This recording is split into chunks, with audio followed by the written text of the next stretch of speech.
कहानियां हैं हर तरफ। अब लोग कहते हैं कि सुनाइए। कहानी भी वक्त मांगती है कि उसे सुनाया जाए। कब पूरी होगी, कब खत्म होगी।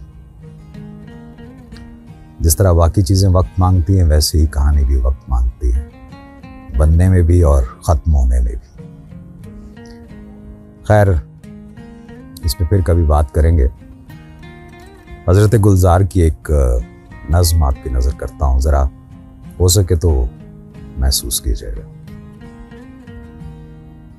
दर्द कुछ देर ही रहता है, बहुत देर नहीं।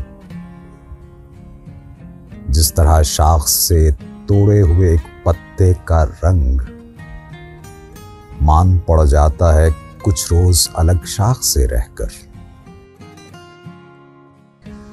शाख से टूट के ये दर्द जिएगा कब तक?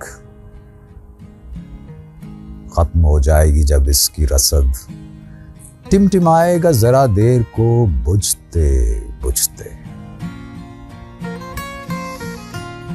और फिर लंबी सी एक सांस धुएं की लेकर खत्म हो जाएगा ये दर्द भी बुझ जाएगा। दर्द कुछ देर ही रहता है, बहुत देर नहीं।